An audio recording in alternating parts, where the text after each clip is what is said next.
Welcome to Directionally Correct, a People's podcast with Cole and Scott. Today's guest, Rob Cross. Hey, Directionally Correct fans, we're off this week, so here's a replay of a previous episode we thought you'd like.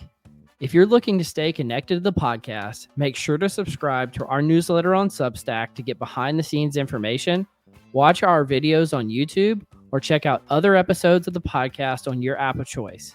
Thanks for listening. Directionally Correct is dedicated to you, our listeners, to help educate and entertain you on how to effectively do people analytics. By supporting this podcast, you are helping us continue to provide valuable insights and knowledge to our listeners. Please consider becoming a patron of the podcast. You can find the link to sign up in the show notes or at patron.podbean.com/directionallycorrect. Thanks for your support. All opinions are our own and do not reflect those of any other organization. Understanding the change in patent filings over this 20-year period, essentially finding demographic characteristics. So we're seeing more Asian Indian inventors. They're seeing more clustered inventors. So they tend to be clustered in these larger organizations. They tend to stay longer in those organizations. However, the more disruptive innovations tend to be coming from smaller firms. And so there's this disparity here. Yeah. Well, I think that you see that play out. I know last week, I think we talked about workforce planning a little bit. I think you see that in the workforce planning space where, companies are creating more incentives for their top talent employees to keep them around, right? But if they ever need to do really disruptive innovation, rather than build it in-house, usually they go acquire it, right? So they go out and they buy a smaller firm who's doing really disruptive stuff and acqui-hire all of that talent in-house. The larger firms are also producing fewer patents. And the question is, are they hoarding that information? Are they just making bigger bets in the future, or what's going on? Well, that gets into a whole other discussion of is a patent really worth it? I think that's going on with technology, and the speed of technology is how much of a moat does a patent really give you in today's society? With the small changes that you can make. But I don't know, Rob, do you have any thoughts about any of this stuff? I hear over and over again that patents are not all that useful from people for a whole bunch of reasons. But that's been 10 years ago. It started, it seems like, is the pragmatics of it. Everybody does it, because it's some form of protection, but not a huge amount. Yeah, absolutely. Well, we have the network analysis godfather himself here, Rob Cross. He's got 20 years experience studying networks of effective organizations and those of top performers. So you've worked with 300 organizations? I don't know that I've ever been called a godfather of anything, though. Loads of other folks. He's a professor at Babson, founder and director of Connected Commons, O&A consortium group that I absolutely love. Great resource. You've penned 50 plus articles. You got a new book, Microstress Effect. Can't wait to actually get to that. But how's it going, Rob? Very good. Very good. Thank you guys so much for having me here. I appreciate it. Well, Rob, if you're the godfather, does that make Scott your godson? Or how does this work? That's a little disturbing, isn't it? Am I just a stranger to the God family or something? I don't know. It's funny. So obviously there are people that I immediately think of, that had a huge influence on me. So I'm thinking of them as godfathers, and they probably, smack me. But I harken back to Ron Burke, Mark Granovetter, a mentor of mine, Steve Borgatti. There's a ton of people that have had a huge impact on this field. I've kind of dragged it into organizations, maybe a little bit more than most, but it's a lot of people doing interesting stuff. Who do you go to for different sources of information? You mentioned Borgatti and Bert. Did you get different sources of information from these different folks? I definitely get theoretical inspiration from a whole range of academics. I'm really reticent, to be honest, to mention one or two names because I know I'll irritate somebody. Right. But Ron Bird is somebody I could say, especially earlier on, maybe not for the last couple of years because my research has moved more into interview bases, but I was a wonderful mentor to me in different ways. And same I could say with David Crackhart. And others. I was just on the phone yesterday with Bob Sutton in a different light, not necessarily a network analyst, but just people that have helped me think about, ways of framing the ideas. And then there are others that are more in the methods behind it, and ways of kind of thinking about how do we apply the analytics to O&A. And so certainly Steve has been a great mentor for me for some time in a whole bunch of different ways. One of the biggest challenges we found is all the analytics that are built for scholarly purposes are not often very helpful for corporate purposes, and we've had to really rethink over 23, 24 years, what are the right ways of putting this information in front of people. I've been on 3 debriefs this morning, and it's increasingly simplified today, you know what I mean, in terms of the visual portrayals and everything else. Whereas the scientific aspect of O&A is, of course, going the other direction, right? It's increasingly complexified in terms of the nuance of the mathematics and everything else. And so it's an interesting space to play in. It's really interesting to hear you talk about it in those terms, because I look up to your work, and like I see you as like a great resource to convey network analysis to a business, this sort of thing. Ronald Bird is, of course, doing like great theoretical work on like network oscillation and attachment decay, bridging effects, this sort of thing. I look up to Sandy Pentland, which is in your neck of the woods over in Boston. Another one. Matthew Jackson's like more like graph theory, but great theoretical stuff that you're talking about. And then, of course, you get a variety of Cajun folks as well as innovation, Michael Arena being one of them, of course. But it's fantastic to hear that you get inspired by different folks in different ways as well. Yeah. And I would say a huge piece of that, like if I did one thing, it was just having the courage to go into all these companies and say, what do you think about this? And not think I had to come in with some proof of gravity or whatever, but actually engage in the conversation around where could these ideas be helpful. And that was really the basis of the consortia. And it's had an impact both, in terms of what and how we look at networks, what we pick out is important in these debriefs so that companies can take action, as well as what are the applications, right? What are the things that this can help companies solve?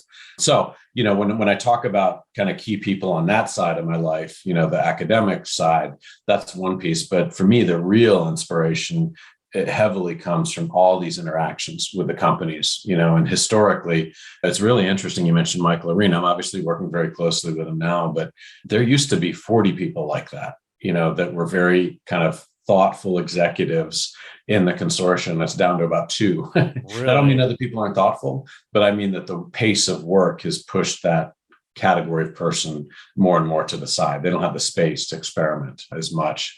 And so it's kind of been interesting to see that as well have an impact on applied research in different ways. Well, that's a really interesting thought, Rob. I'm curious to dig into it for a second if you're okay with it. And this doesn't have to just be a network analysis phenomenon, but it's something that I feel like I've observed, but I haven't really seen much data on it, is it seems like leaders in companies, especially in the HR space, are being pushed more and more to, show their value or being challenged in times like they are right now. Do you think that's kind of taking the visionary executive out of the fold somewhat? And is that a kind of a meta trend that's going on in society right now?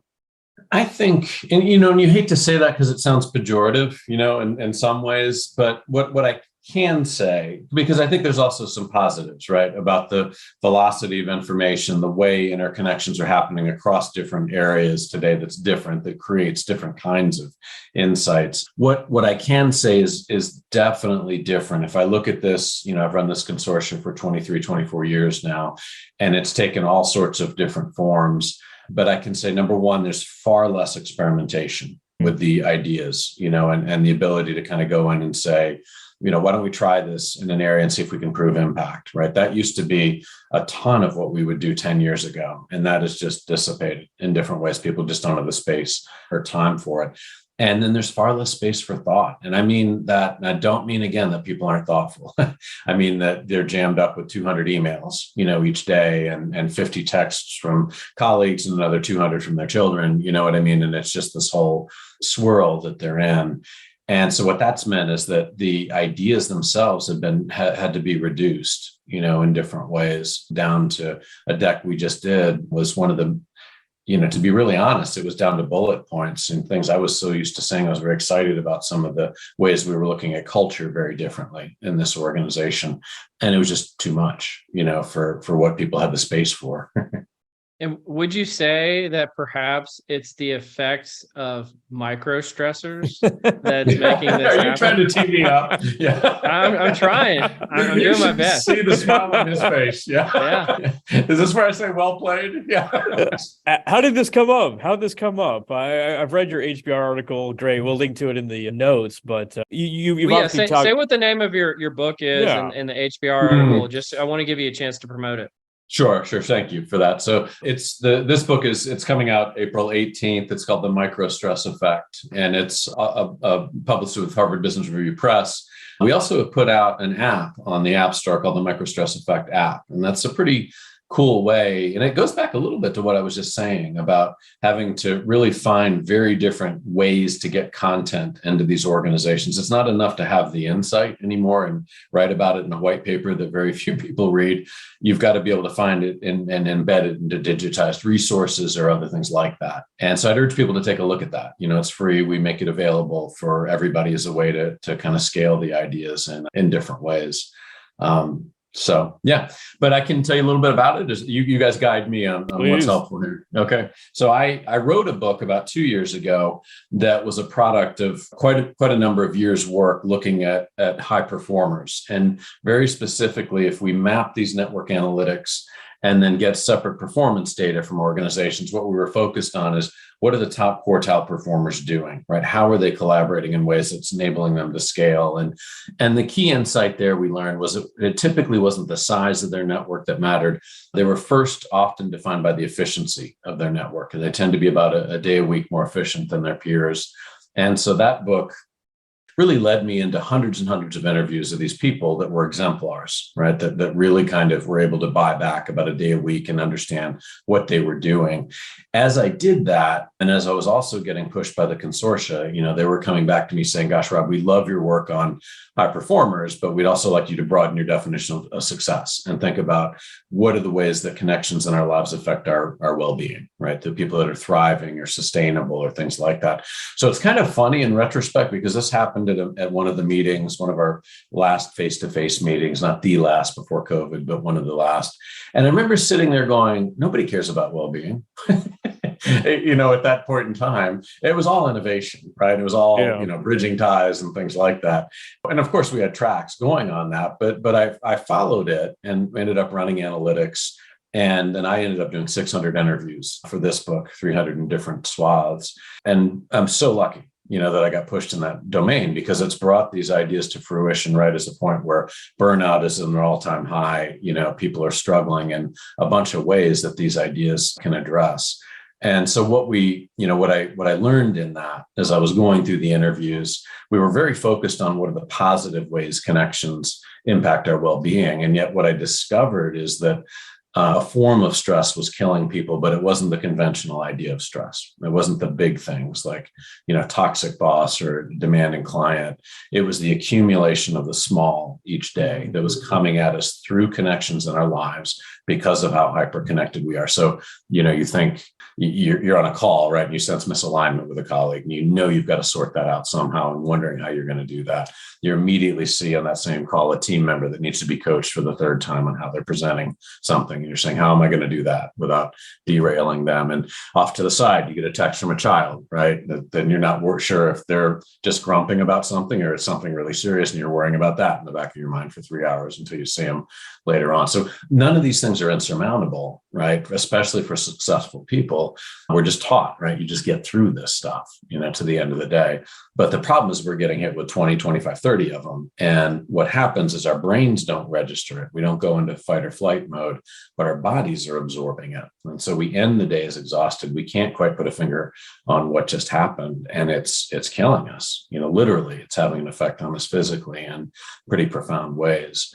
So that's really the heart of the book, right? Is where are these things hitting us? How do you see them, recognize and do something about it? And then what was really fascinating to me were 90% of the interviews, they would just spiral down slowly. They would start, it was all rainbows and lollipops, and then it would go down and down and down in terms of how hard life was. About 10% of them never did. Right. And so we really focused the second half of that book. What are these people doing? How are they through connections in their lives, professional and personal. How are they living in ways that kind of enable them to thrive? Well, without giving away too much of the later half of the book, like what are some of the ways that people can cope with micro stresses to alleviate these sort of things?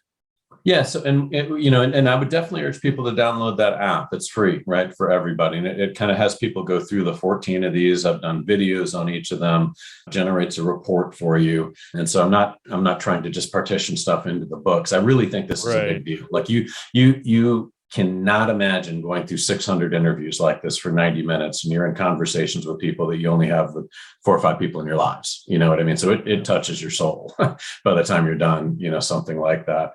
But what I see tactically, to hit your point, Scott, is for example, there's a midpoint in the book where we list out, here are all the 14 micro stresses that people are conventionally experiencing. They're coming from different places. And then across the top, we're saying, where are they coming from? Is it your boss, colleagues, team members, loved ones, et cetera, right? And so you can use this grid to see 3 ideas. I walk people through 3 ideas sequentially. One is, where are 2 or 3 of these systemic enough in your life that you need to do something about it, right? You should be shifting the interaction, increasing time, whatever it is that you need to do. And there's a lot of tactics on that. But what often happens is people will say, well, I see 20 of them. And you're like, no. If it's everything, it's nothing. Just get 2 or 3. And the impact of that is actually way more significant than we think, right? We know the negative connections have more than 3 to 5 times impact on us than the positive do, right? And so, but people don't think about shifting the negatives that much. We're quick to jump to mindfulness or other things like that, but we can actually do things that adapt to that. And that's pretty powerful. So first pass is that. Second pass is to go through and say, okay, now tell me 2 or 3 that you're causing others unnecessarily. That always shocks the leaders and they're thinking, oh my gosh, what am I doing? But the reality is, generally speaking, the stress that we unnecessarily cause others, leaning on an employee too hard or a child, right, too hard for something, it comes back on us in different forms, right? That employee checks out, your child becomes belligerent, it just boomerangs back in different ways. So the less you're causing, the less we tend to experience. And then the third pass through it is, okay, where have you allowed the minutia to take over, right? You're just into something in the weeds and you just should back away. It doesn't matter, at the end of the day. And that was really the big trick of our 10 percenters, is they invested in life in certain ways that rose them above the minutia at the heart of it. And the people that didn't do that, where life became completely about the profession and direct family, oftentimes those stories didn't end well. Because kind of everything rose or fell on just those 2 domains. Well, I want to ask a methodological question just because we have a really geeky audience. I'm in trouble. So you did 600 interviews. That's an insane number of interviews. Is there anything that you learned? I gotta tell you, 600 doesn't even begin to scratch the surface, because what do you think is the first call that's canceled 5 minutes before it's about to happen, right? Yeah. It's the 90-minute call of flaky academic, right? And so the number of dental emergencies and dead aunts, dead aunts happen right and left in this thing, a statistical anomaly. So you had to be persistent over time. So I had a team obviously working with me to set them up and kind of get them going. So anyway, go ahead. Well, is there anything that you learned from doing this that you would like to share from a methodological standpoint on how to do effective qualitative analysis as a researcher that, either in the academic sphere or even if you were a practitioner? And I'm assuming you're not going to encourage people to do 600 interviews as a practitioner, but you get my point. It's like, is there anything that you learned that you'd like to share with the field? Yeah, well, so I wish, the big regret I have is I didn't start this much earlier. So I started doing a couple hundred interviews a year about 5 or 6 years ago. It started with that last book, Beyond Collaboration Overload. And you just get to an entirely different level of understanding. It is at the heart of it. It is so easy to spin numbers, in isolation. And I'm not saying that people aren't smart and you find, causal links and things like that. But without the context and the richness of the stories that go along with this, I've never been more effective than I am today with audiences, because I'm not just saying this thing matters and then it's an abstract idea, right? An abstract relationship. I'm like, let me tell you a story about somebody, right? And inevitably, if you do 600 interviews or whatever number you pick, you're going to get to central tendency issues that people go, oh my gosh, that's me. right? And so for me, and what I value in things is having impact, right? And seeing effect and seeing the ideas take hold. That I wish I'd done that a long, long time ago. And I didn't, because everybody values the quantitative, right, over the qualitative. It's just richer, it's pure, it's true, it's whatever. But there's a value, and obviously a value in both, right? I use the quantitative analytics to find the people I interviewed, right? And so there's two different things going on there. They inform each other, like in the way Cole and I interact. Like I my own way of eliminating microstress is I don't pay much attention to my personal email, which I think drives Cole nuts. So like there's like a spillover effect of me trying to manage myself, but I cause this issue in Cole. Yeah, I manage my email and Scott's email on occasion.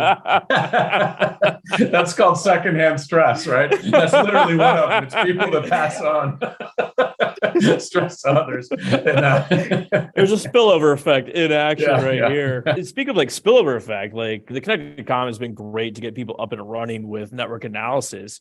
What kind of advice would you give to leaders or anybody at a company that wants to dip their toe into network analysis, but maybe they've never started, maybe they don't have resources? How can they get going? Yeah, and I would, even also, I'll give you my answer. I'd love to hear what you all think, about this, especially, Scott, I know you've had effect in a bunch of different places, and also especially on the passive side, like how you kind of see that as well. But for me, I'm on a lot of these calls each day where people are trying to get the ideas into their organization. I think there's a couple of things that you're always looking for. One is, don't just try it out, right? Always have something you're trying to accomplish. Too many people would just say, oh, the diagrams look cool, the analytics look cool, I'm sure we'll find something. And those are projects I've learned to run from or reshape quickly. Right. You always want a project where you have a presenting North Star, and that can be revenue production, efficiencies, cultural change, whatever it is, right? But some presenting North Star that this is going to help you with. And then what I say do is then find 5 or 6 other things going on in that organization, maybe issues around diversity, equity, inclusion, or onboarding, or things like that, where these ideas can have a material impact on the success of those projects too, right? And then design the effort that way. And you find you get really good impact, right? You hit the North Star issue very clearly, but then you're feeding the data into other programs of work, and the effect is really significant. So it's always that, be very clear on what you're trying to accomplish, and then feed it into other things. Pick a group that is going to have impact in the organization. So a lot of times people will say, we're going to run a pilot and we're going to try to hide it in the mailroom, or something like that. Right. They may come back with great results, but nobody cares. And so it doesn't, go anywhere. So pick a progressive leader, someplace that people know and care about. And then I guess the third for me would be really leverage the individual level results that network analytics can provide. So what's interesting about network analysis, unlike, typical culture surveys or things, is there is an innate value for each individual in getting that feedback on themselves. Not to see, is Scott coming to me for information, anything like that, that's proprietary, but to understand that, okay, my network's a little more insular than my peer group. Right. And here's some things I should be thinking about, or I'm seen as an energizer, a little bit more than others. And here's some things I can share. Those kinds of feedback, it starts ground level change in the way you want it, but it also just gets everybody engaged in the consumption of the analytics, taking action in different ways. So those are a couple high level thoughts, but. No, I think that's absolutely apt. And the way you describe it, I think you'd apply to any sort of people analytics function. Like it's not about just getting the data and doing something with it. It's like you have a problem that you're trying to solve, and like some sort of like decision you're trying to make. One of the more defeating things I hear every so often from folks, the layman, is it say like network analysis is great. You make these pretty graphs, but you can't do anything with it. It's like, well you can't do. You're making these great things, and they are very compelling and cool and this sort of stuff, but you can't necessarily do anything with raw engagement data either. It's just data. It's what you want to do with it. And if folks want to get involved, it could be anything from starting very small, like push pins on a map, like the crazy guy in the warehouse, like making like a little map of a murder mystery or something like that. But just like writing down your network, seeing where your gaps are, this sort of thing, depending on the question you're trying to ask. Passive data is always going to be a question with increasing privacy concerns and this sort of thing. Yeah. I'm And curious, like, what do you see there? What do you see as some of the bigger applications? And that drives me nuts as well. The whole it's not actionable, because we have tons of examples of where the issue is not that it's not actionable. It's that people, too often the analytics are presented as a stream of analytics. And if you don't say, here's the insight, here's what you could do about it, and pause, and then here's the insight, and here's what you can do about it, and pause for discussion, that's when you tend to get that reaction a lot back, at least in my experience. And I admit I'm guilty of this too. Like you come across like a really cool like ERGO, and like you want to display the results and talk about the analysis, this sort of thing. That's not the key that people care about. It's what you can actually do with this information moving forward. Yeah, when I think about this, there's network analysis that's descriptive and diagnostic. And I think that's where a lot of people get stuck, where they're saying, "Oh, this is interesting. I love this. This is thoughtful and thought provoking." But you have to make that bridge into prescriptive. Like, what are we going to do about this? And going kind of back to your question, Rob, about passive O&A, I always think about it as, to whom is this benefiting? Right. If this is just insight that is going to go to like executives, and they're going to see people's names on charts based on, people's email and calendar usage or whatever kind of passive O&A data that's being sourced, that's pretty creepy and probably not in the employee's best interest. What if you're giving that data to the employees themselves and saying, kind of to the point you were making earlier, Rob, of saying like, hey, compared to the rest of your network, maybe you could be doing this a little bit better. And kind of giving it more like a Fitbit of like saying, hey, you didn't really get really good sleep last night. Maybe tomorrow night you get a little bit better sleep. That kind of thing. I think that there's definitely some applications that are quite employee friendly in the passive O&A space as well. Yeah. I mean, one example of that for me that I'm seeing a good bit of traction on is, we did a lot of work in one of the programs and understanding, oftentimes what we'll see in strong culture companies is people come in and it takes them, 3 to 5 years to replicate the connectivity of a high performer. So I mean, they're not talking to anybody. It means they haven't built the same set of bridging ties, trust, reputational capital. Sometimes it goes as high as 5 or more years that we see in super strong culture places. But we also discovered these people that were doing it not in 3 to 5 years, but in 9 to 12 months. Right. And so we honed in really heavily on them in a big program of work that was assessing, what are you doing practice wise, right? What's happening, day 1, day 3, it's not 90 days that predicts their success. It's typically 9 months and a set of actions that need to happen. So to your point, like that's one place we're getting great success is, having people come in, run the passive analytics behind the scenes, and then they're getting these nudges. Both they and their people leader are getting the nudges, not of who they're connected to, but just saying, here's what you need to think about, right? And that tends to be pretty powerful in kind of conveying and getting action on the ideas without overwhelming on the analytics anyway. Yeah, an organization by nature is interdependent, is people talking to each other to get something done. And therefore, any application that deals with people talking to one another will be O&A relevant in some capacity. So you're talking about culture, inclusion, onboarding, any of this sort of thing. But I think the bigger question, Rob, is like, are there Waffle Houses in Boston? I don't know. Now, that's a really good question. I don't think there are. There's a heck of a lot of Dunkin' Donuts, but I'm actually sitting in Charlottesville, Virginia now, and I know they're here. There you go. Rob, you're entering our simultaneously most favorite and least favorite segment that we have, the Waffle House. So this thing, like, it's a toggle. It's a waffle on some sort of topic. And the question is, say like someone were to, like a wizard, were to come down and present a binder full of everything that anyone has ever said about you with all the context. So we're talking like coworkers or partners, people on the street, all that information is in this binder and you can read it. But once you start reading it, you can't stop. You have to read everything. Do you read it or do you not read it? Oh, I totally would read it. Yeah, I would. I tell my students this all the time. People are going to think it no matter what. You may as well hear it. Right. And some of it you've got to have thick skin and roll your eyes on, but oftentimes on the margin, there's small things you can do. Right. And I am in the weird position of for example, with this new book, the publisher, asked me to write 2 emails to my network of, off LinkedIn, for example. There's like a bunch of people. And so it's kind of like that, right? Like you're getting reactions back from people. And it's it's amazing to me. There's 2 things that are amazing. One is all the positiveness that comes out of the woodwork, especially from 10, 15 years ago, like students that you haven't seen or thought of. And they're like, oh my gosh, do you remember me and this and that?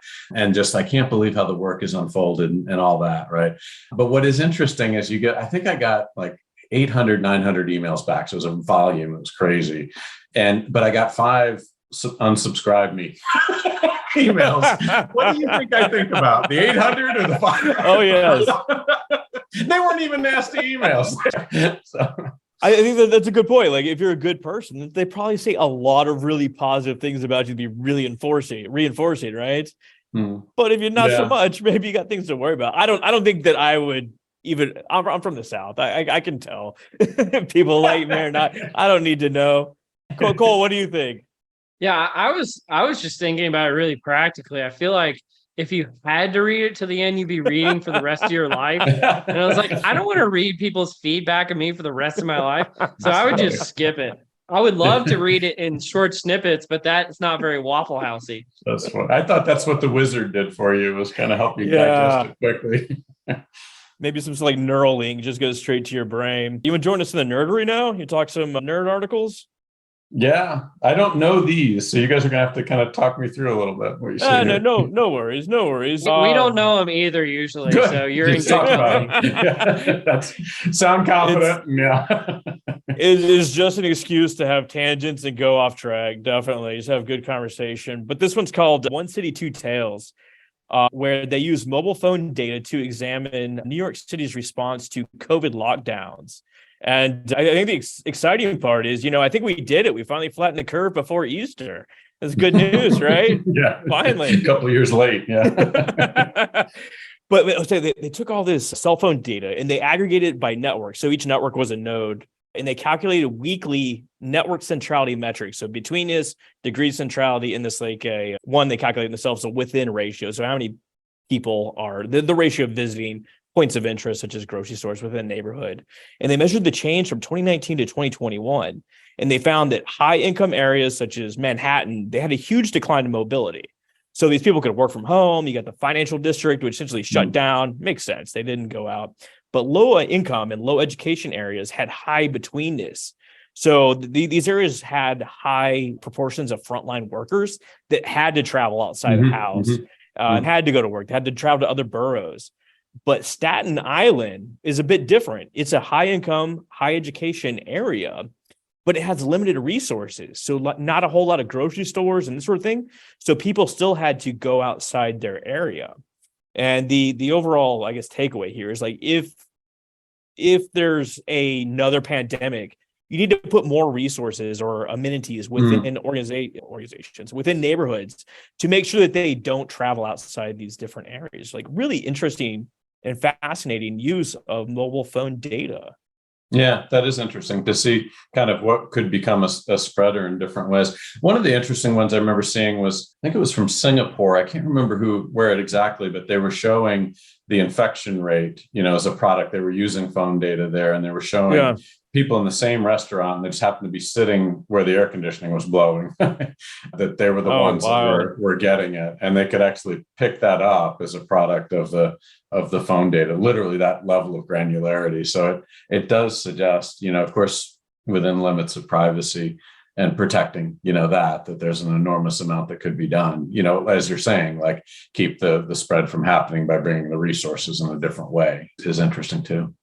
See, my mind immediately went to, I wonder if there's a correlation between hidden influencers and organization and super spreaders of COVID.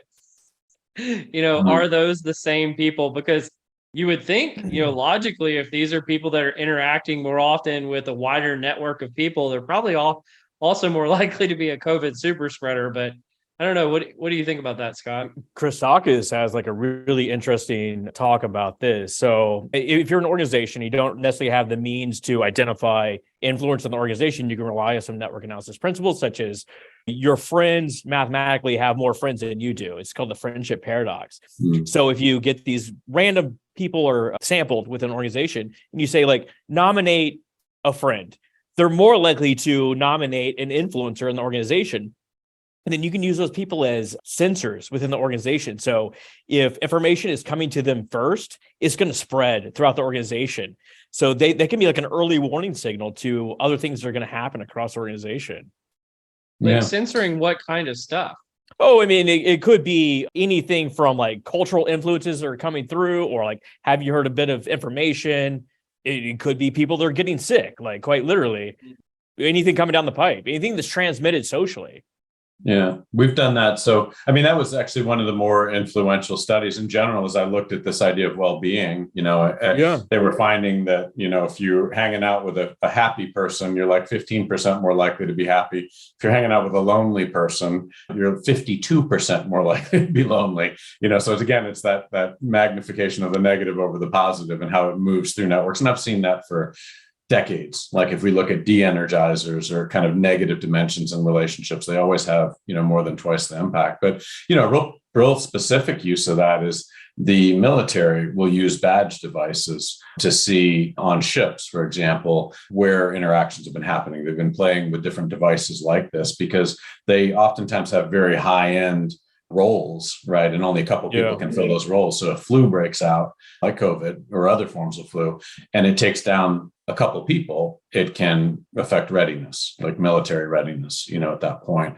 And so that's a purely pragmatic way, right? That you can see the spread, right, of something like that early and do something about it. That's really wild, especially like in a captive environment, like they took like a Navy ship or something. That's like what you need, like oil rigs, Navy ships, call centers, things where people aren't, going anywhere. Call centers, they obviously are, but they're more contained than more modern contemporary organizations. Well, like another area that I see is like underserved, both in people analytics and network analysis right now, is like this idea of teams, or like how teams interact and like what makes a great team. I think we're still trying to figure this out.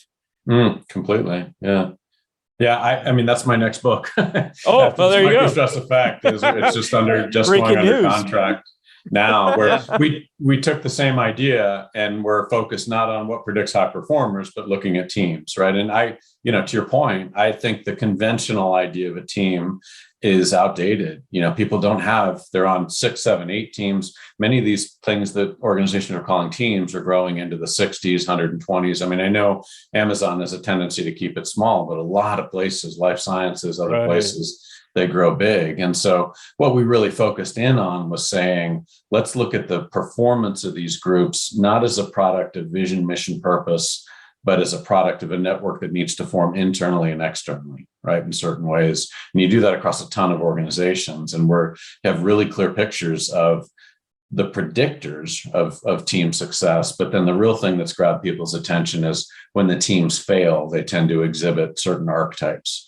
And so it's always interesting to me how people love to know what positive looks like. They want to know, I should go do this. But if you can say, watch out for this, don't do this, that's when they're like, oh my gosh. So the avoidance of the negative is always a good lead in this stuff. Yeah, I actually did some work using network analysis on comparing high versus low performing teams a few years ago.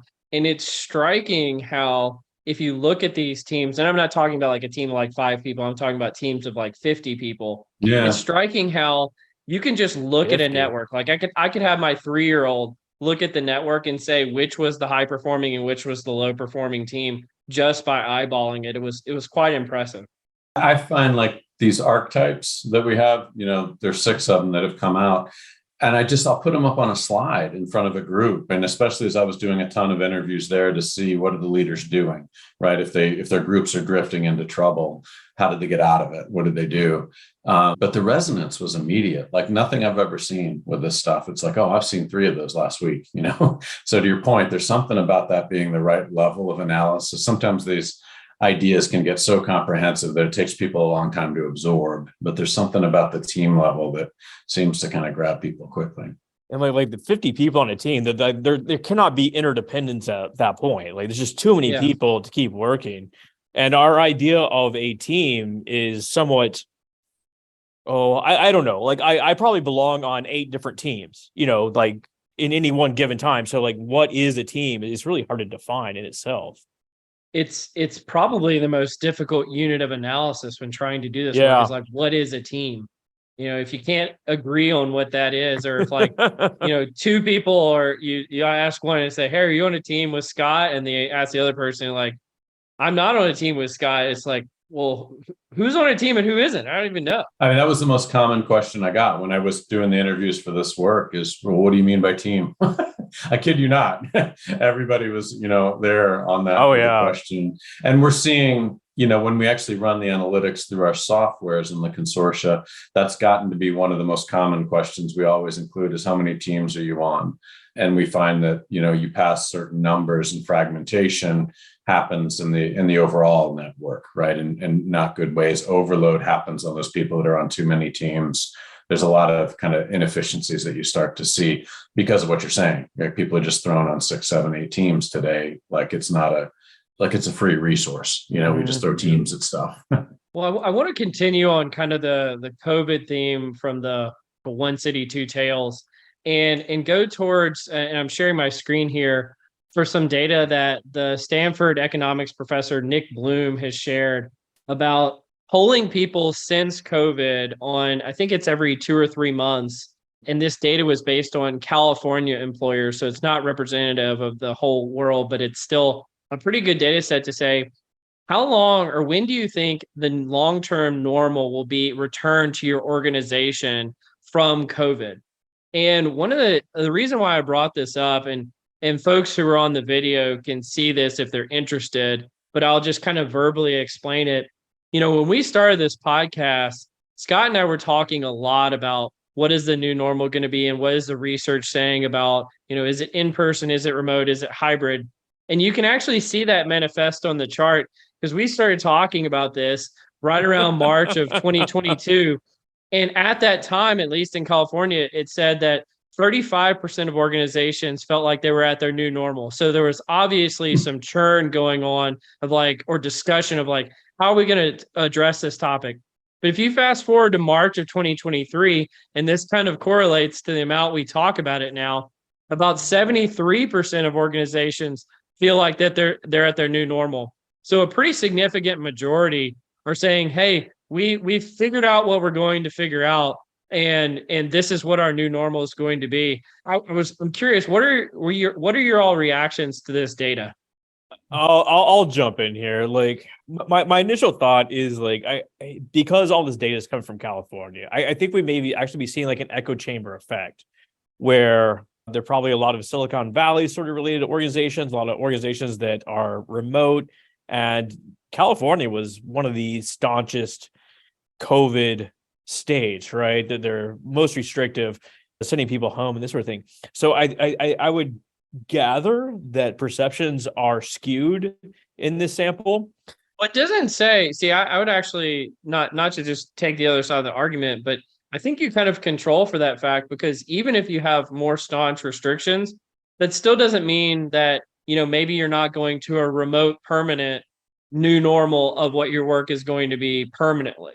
Right. And so it's not necessarily saying that the new normal is going back to the office 5 days a week in person. It's just saying we have come to consensus at our organization of what our new normal will be. Wait, okay, so like I maybe I don't understand now. Are saying like we are approaching whatever normal is?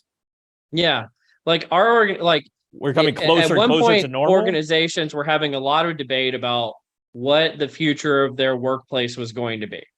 Right. And many of those organizations have now settled that debate. So if you let's take, for example, you rewind to May of 2021, pretty early, let's be honest, 4% of companies said that they had figured out what their long-term new normal was, but now it's 73%.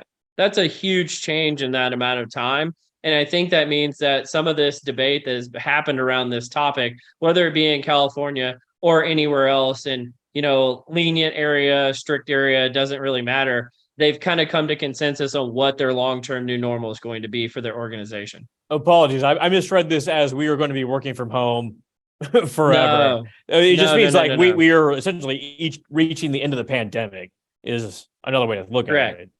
it says we are already operating under our new normal. That's what 73% of folks in this California sample are saying. Yeah, I mean, okay, like with that clarification, like good. We need some stability. Yeah, I think we've been it's through some rough times, and I think we're ready for normal, whatever normal is. Yeah.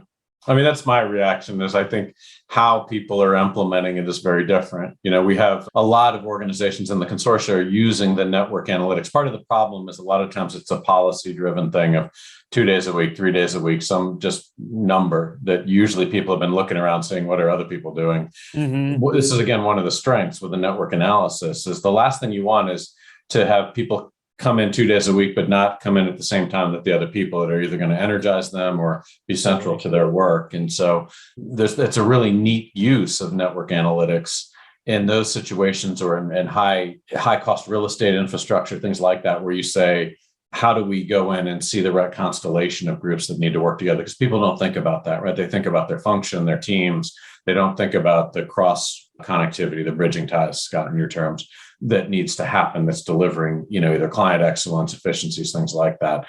So that can be a totally different way of thinking about space allocation and also kind of temporally, bringing the right constellation of groups back in different ways. And we've seen some pretty neat results from that in terms of people accepting it too. You know what I mean?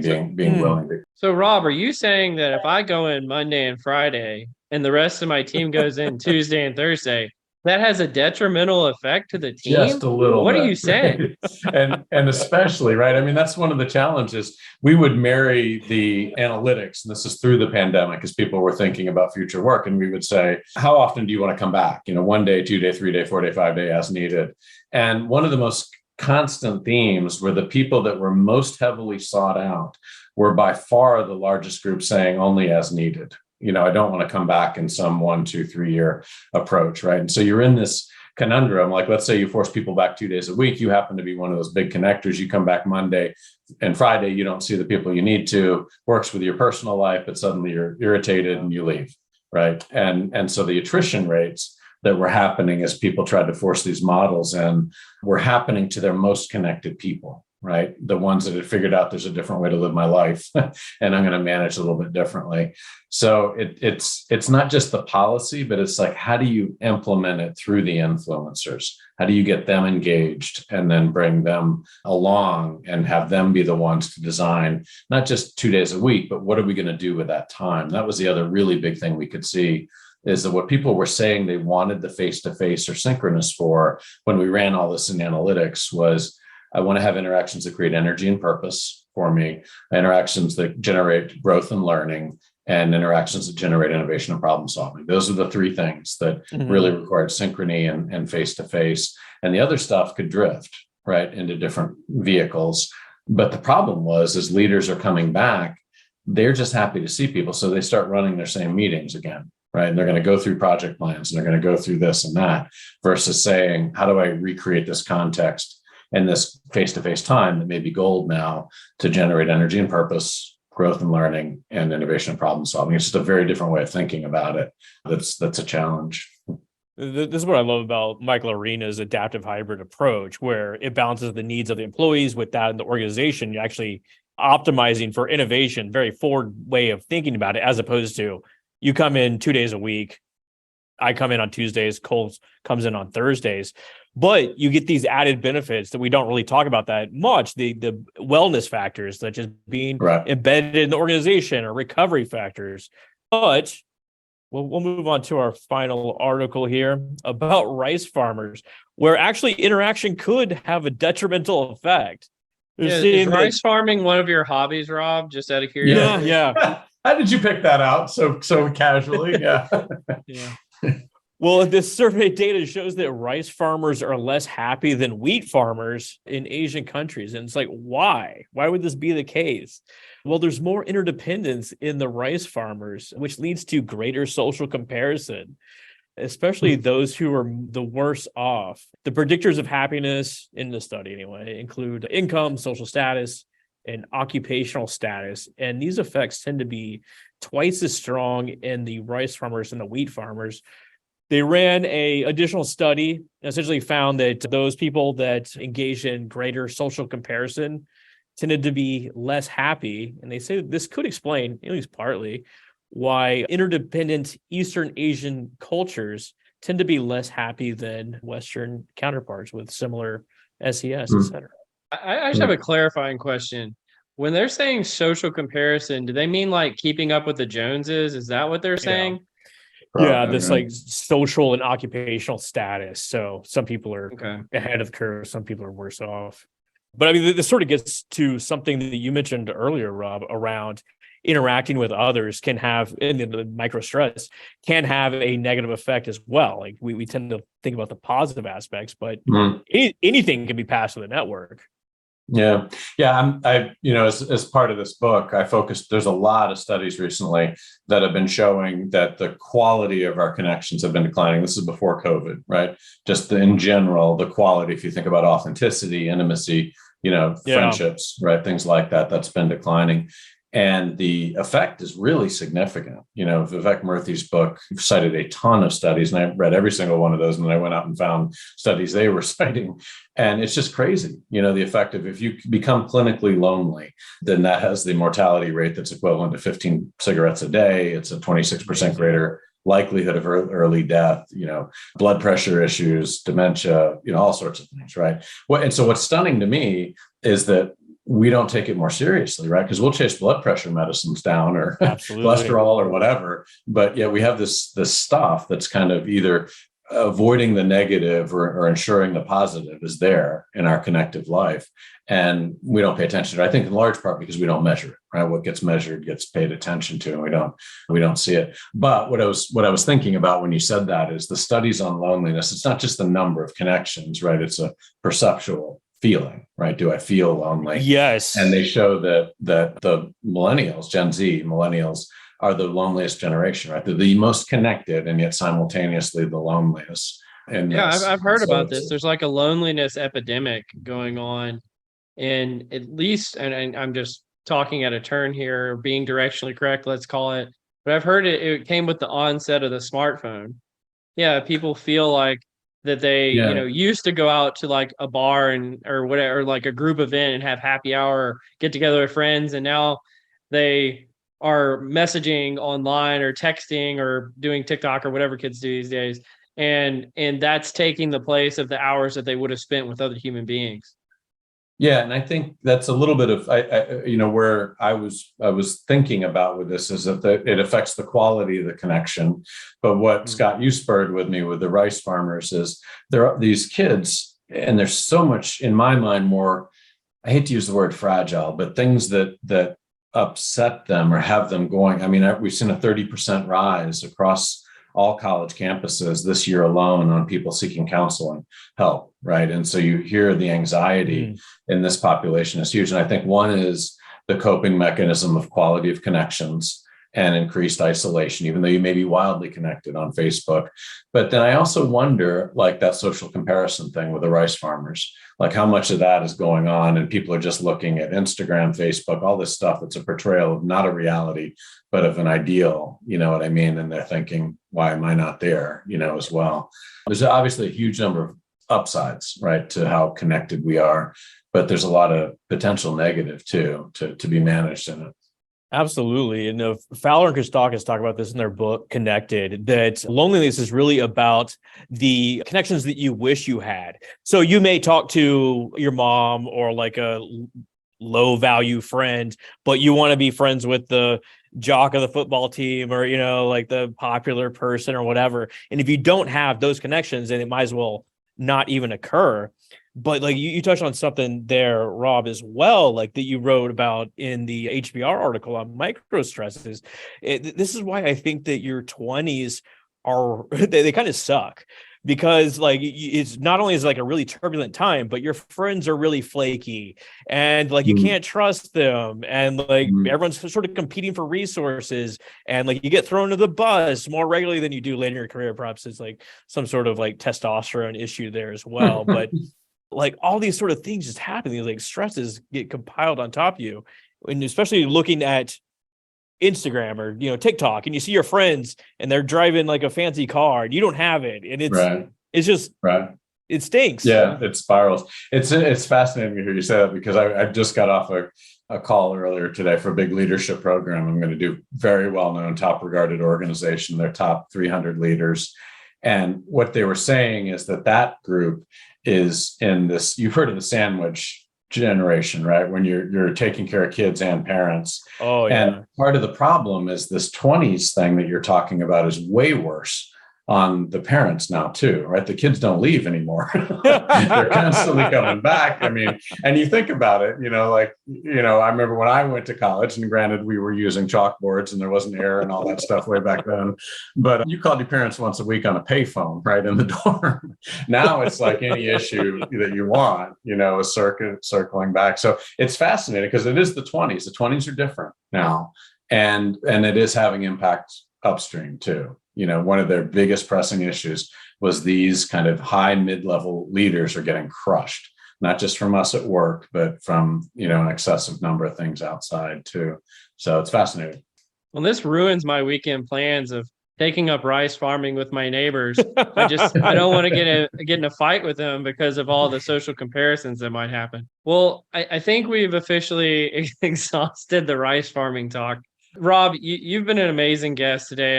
I've been wanting to meet you and talk to you for a long time, so I'm really glad that you got involved with us today. Before I give you the final word, Scott, any parting notes to Rob? Rob, always love talking to you. Networks, life, what have you. How can folks get in contact with you if they want to reach out? So, first of all, let me say thank you, guys. Yeah, I appreciate the engagement of what you guys are doing in general. The way you're doing it is really neat to hear and be a part of. So thank you. Just, obviously, I'm always interested in advancing the research. So I encourage people, if they get into the microstress ideas, the way we evolve research at this stage is to get the principles down and then get the practices and then build the tools that companies can use and then see if we can drive impact, right? Economic impact or things. So obviously reaching out to me, or if you're just interested in more information, my website is robcross.org, and it has a ton of, things and other resources around the books and everything there. So yeah, that's it. And I'll say thank you guys again. Well, thanks for joining us, Rob, and thanks for being a great godfather to Scott. You were very appreciative of your efforts, but the pressure is you've been so listening. High. Yeah. You've been listening to Directionally Correct, the People Analytics podcast with Colin Scott and Rob Cross. Thanks for joining us, Rob. Thank you.